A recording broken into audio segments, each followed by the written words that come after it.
So it's going to be quick fire.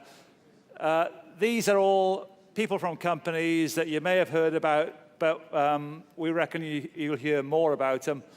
And their brief is to enthuse you and to make the pitch, if you like. And I know that you've all got buttons there, and if anybody starts underperforming, the trap doors under them will open. They don't know that yet, but now they do. So basically, the clock ticks on relentlessly, so we're going to move very, very fast. I want you each from your end to introduce yourself, introduce your company, make your pitch, enthuse these people about why they should know more about you and why they will know more about you. I'm Al Smith with Vesta Health Systems. I believe I'm involved with rule-changing disinfectant.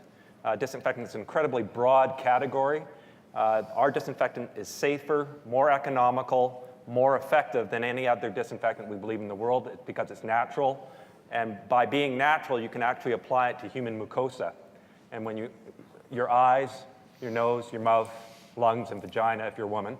And it's extraordinary because what you have when you disinfect, you're killing microbes, you're killing viruses, fungi, and bacterium. And so the implications are huge. When you look at the addressable market for a drugstore over the counter just for categories like that, it's in the billions worldwide. And this little unit that makes this disinfectant, because it's a combination of salt and water, you do electrolysis, belongs in every village in sub-Saharan Africa. Huge implications for the world, huge implications monetarily. Well, explain how you do that. And how do you get a disinfectant that I can put in my vagina? Well, I don't know how we're going to do that, but since you're a Brit, we'll get the knife out and figure it out. But you take my point. But how do you marry the two?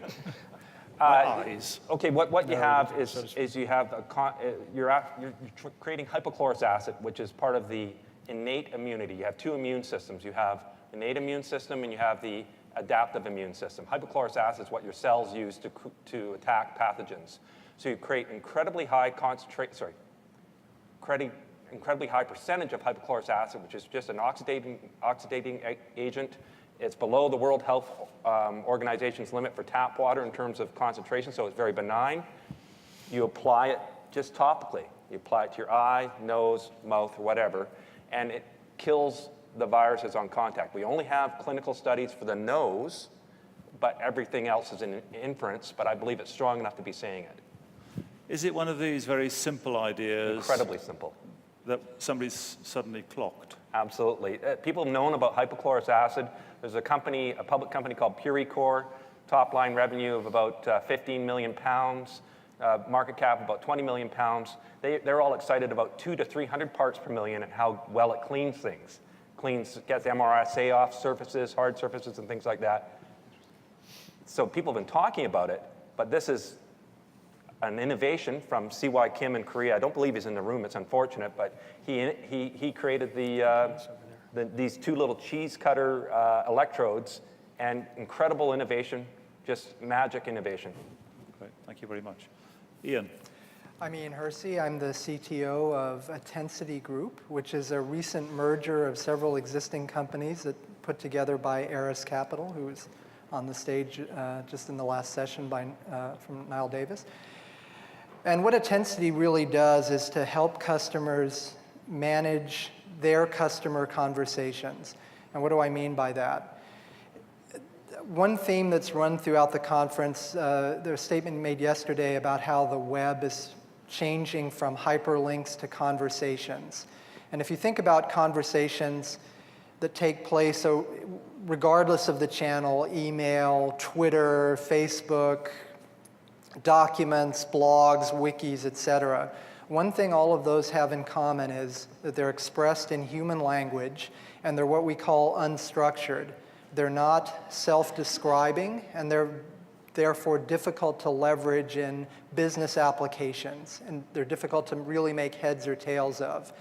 So if you think about Google as a search engine, it's an attempt to, in some way, organize all this stuff. But we focus on business applications that have real value to businesses where they're inundated with this unstructured information and have a real problem.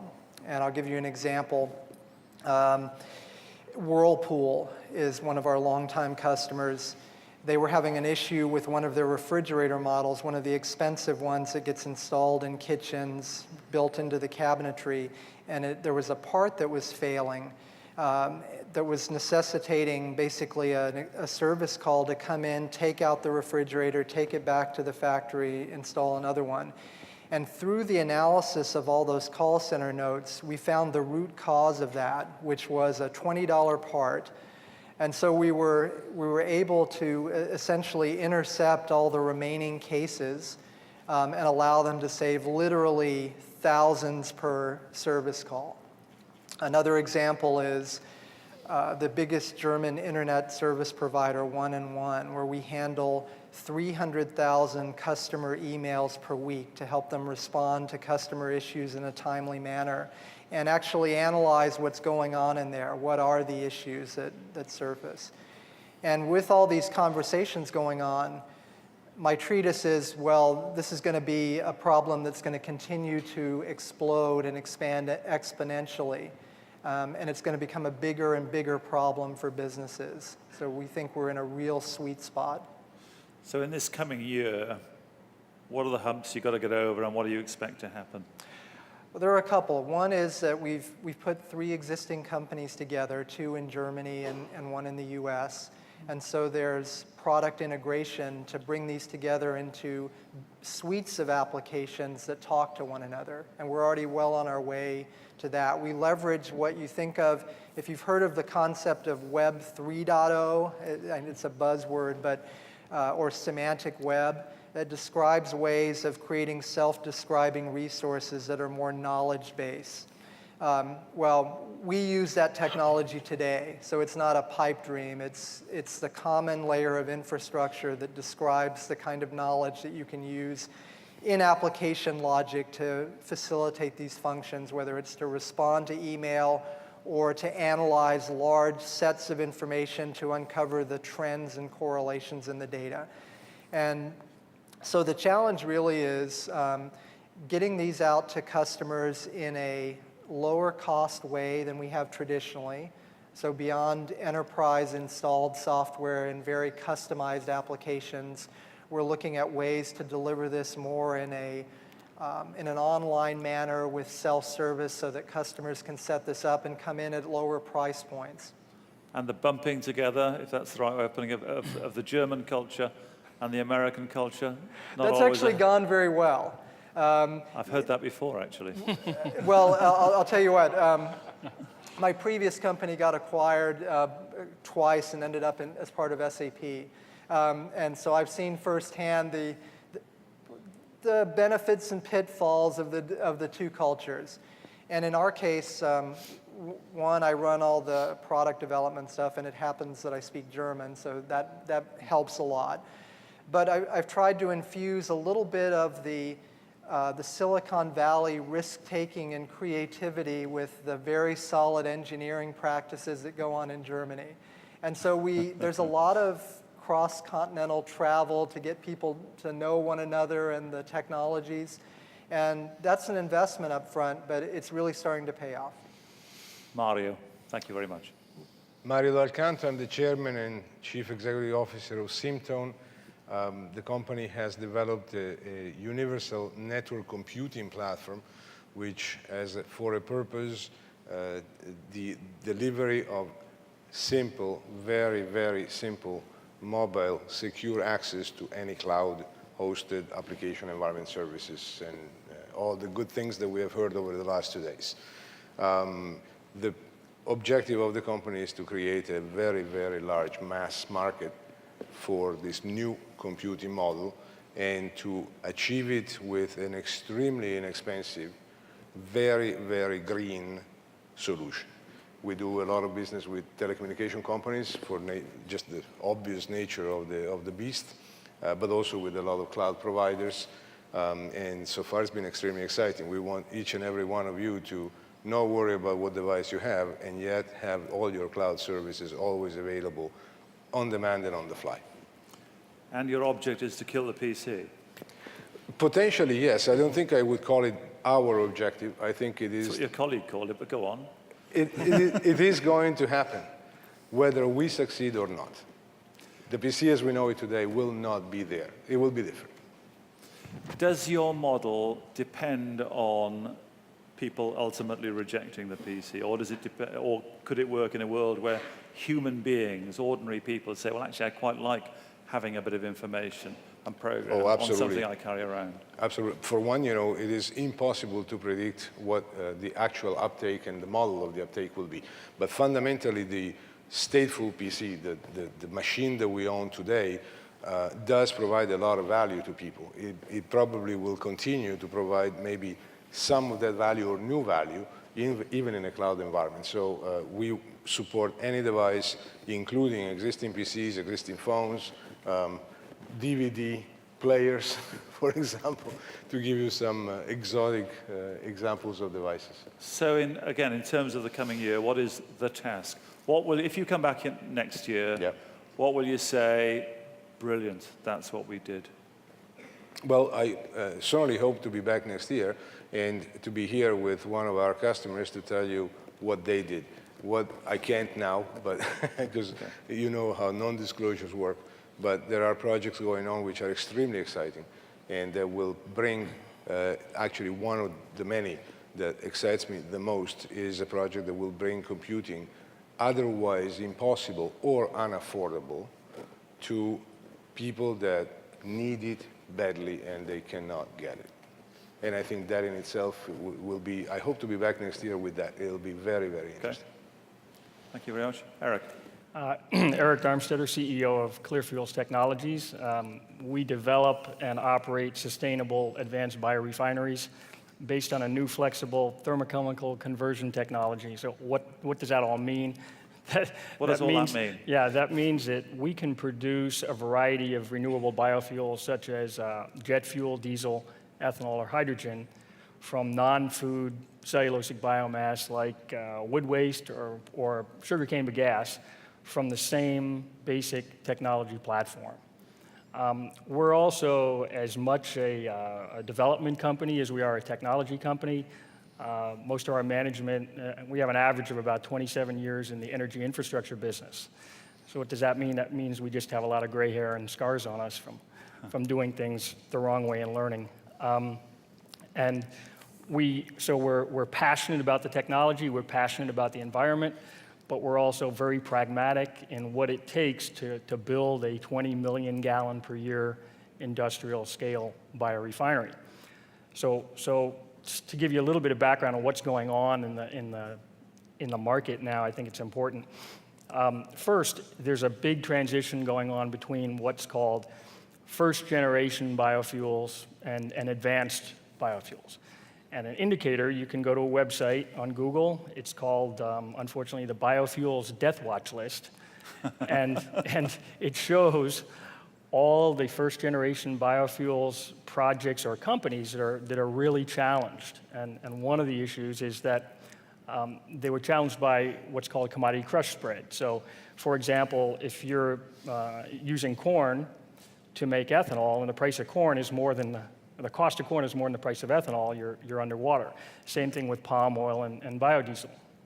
So one of the challenges is to get more flexibility so you're not caught up in that commodity crush risk. And so that's one thing we do.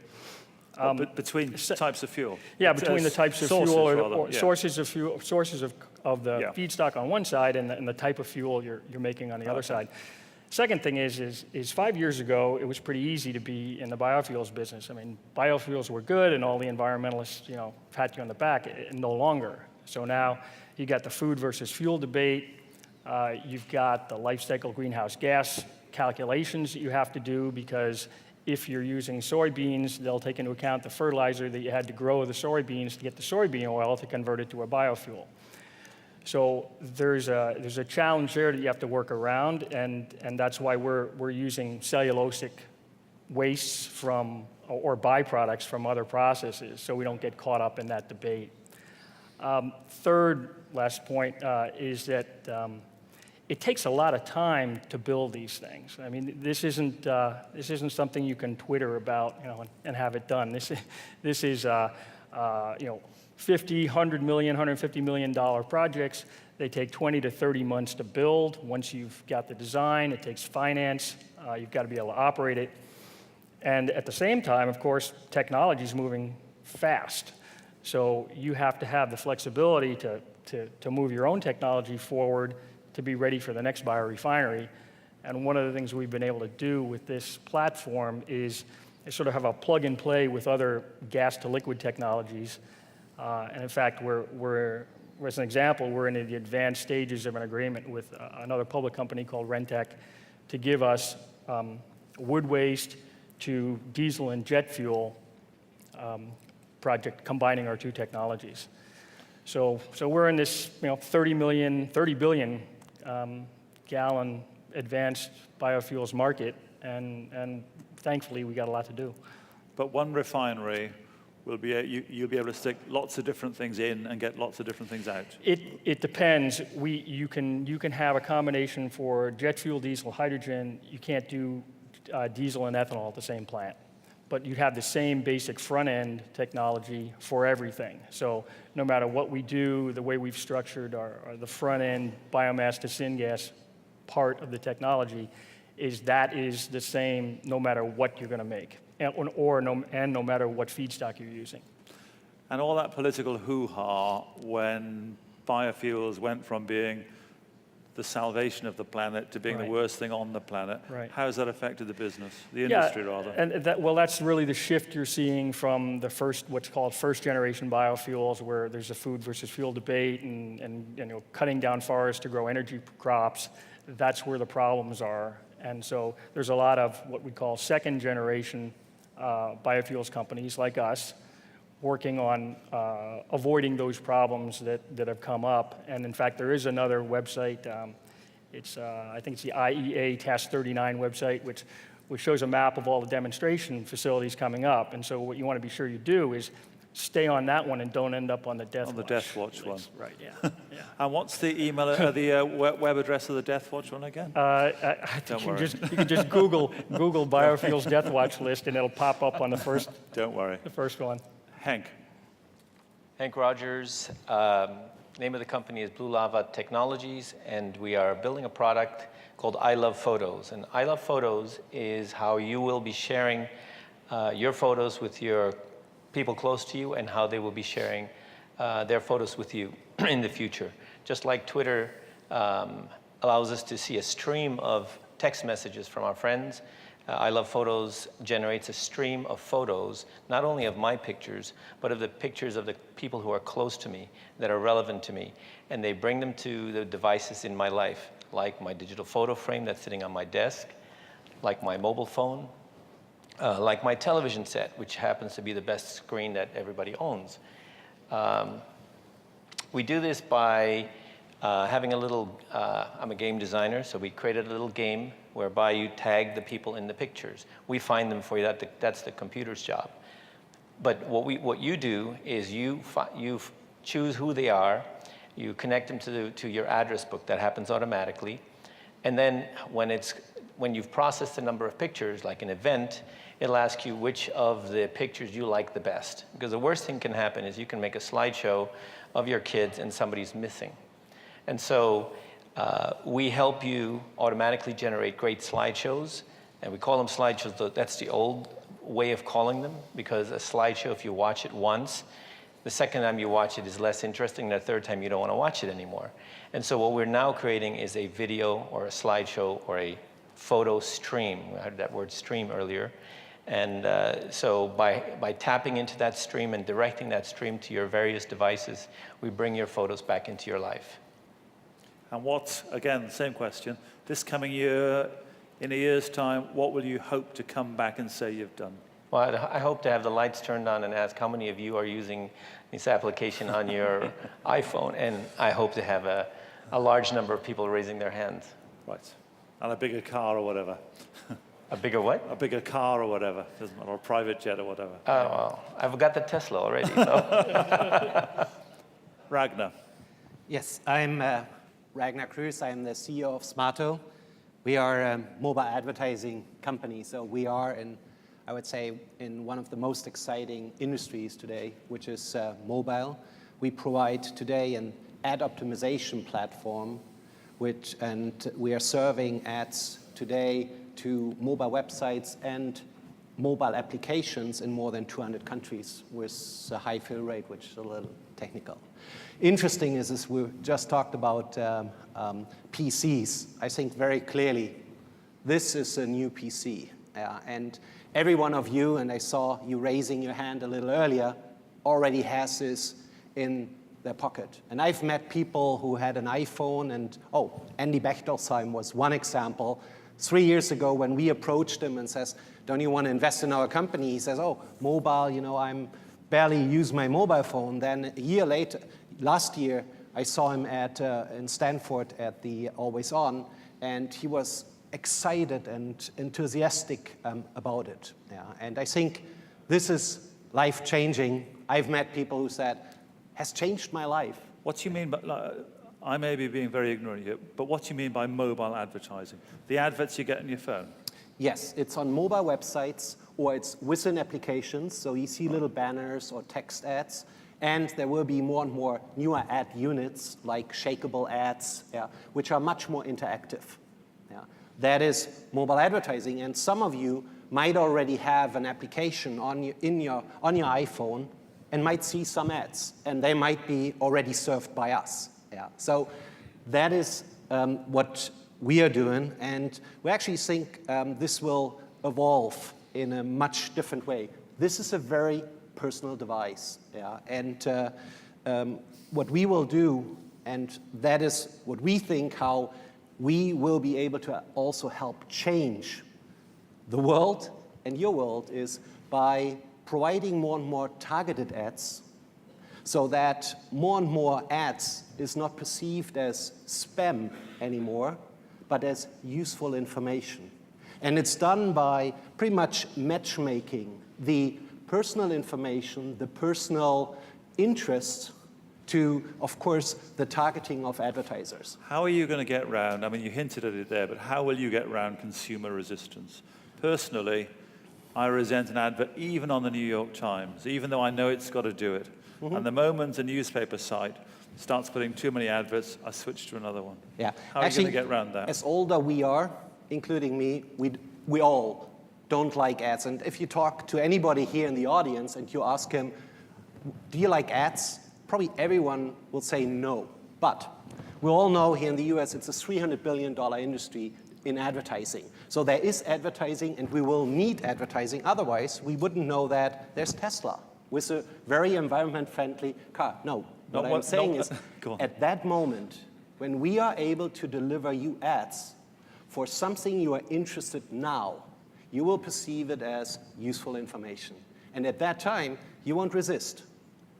That is a task. And 5 years later, ask me a few years later. If I'm picking up my mobile and an advert appears, I ain't going to be impressed, I'll tell you now. The point is you have choices today. And I agree, we will not serve ads to 100% of the population, and we know this. As younger you are, as higher the probability you will like it, and there are enough studies out of there, but you can choose.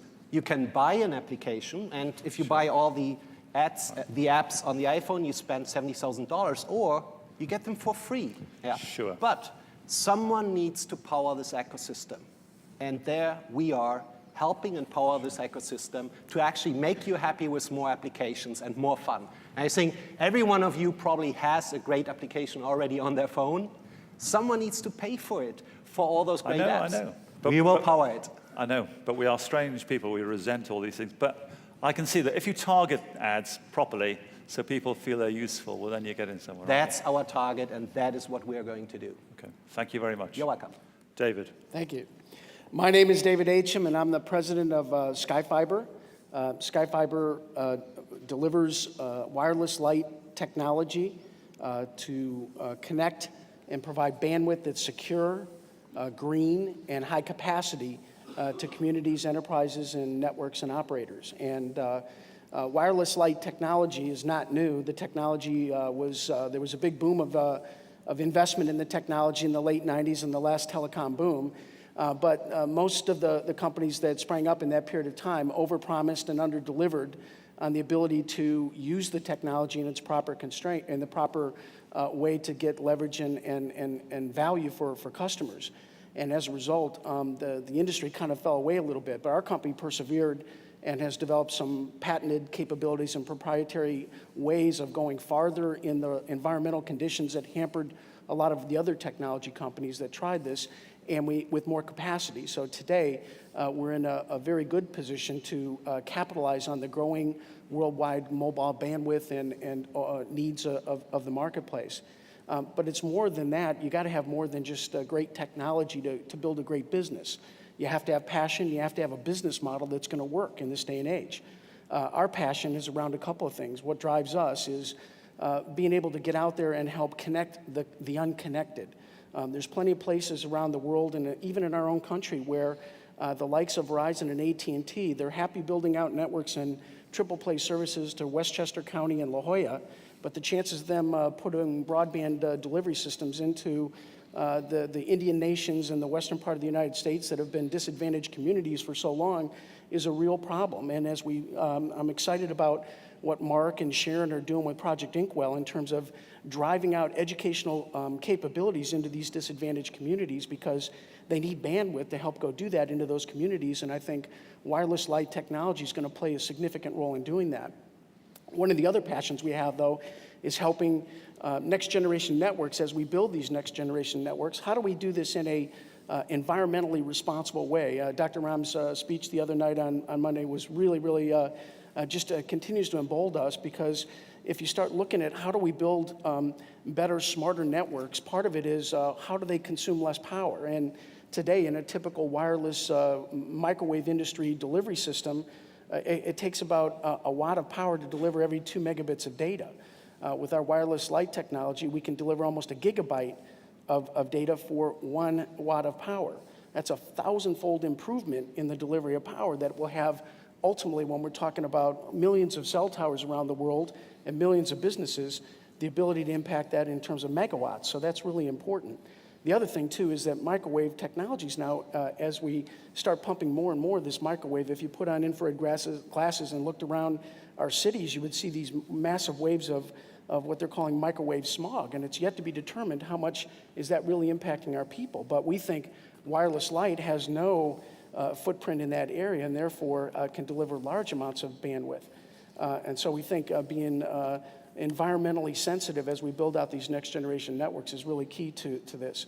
But the last thing is really about having a business model. And one of the things I was in Europe last week at the EU conference on broadband expansion, kind of their version of the Obama stimulus package. And it was really interesting to me that there were 436 proposals or requests of the EU to fund broadband expansion into different areas within the EU. And this is the Western Europe that's still fairly industrialized. And of those 400 proposals, only 36 of them were accepted. Well, that tells us that, well, other people can't either afford to expend the capital to go off and extend these networks and bring broadband to the people that need them. And that, for us, is a great business opportunity, because what we want to be is in the leasing business and the ability to drive leasing capabilities and pay for the bandwidth that they need to have just to get started and go from 100 megabits all the way up to a gigabit and pay for that bandwidth as you go up the chain. So we think that kind of a business model coupled with passion is going to make this company a great success. It's kind of like in the 1800s when we were building out railroads and it was good to be in the steel business, or in the 1950s when we were building out large-scale highways, it was good to be in the cement business. We kind of like being in the bandwidth business going forward in this decade. Good. That clock says we've got some time. My clock says we haven't. Any questions? Anybody? Or do you want to adjourn for a break? Anybody got any burning questions out there? No? Okay, in which case, I thank all of you for being so persuasive and enthusiastic and impressive, really. Thank you very much indeed.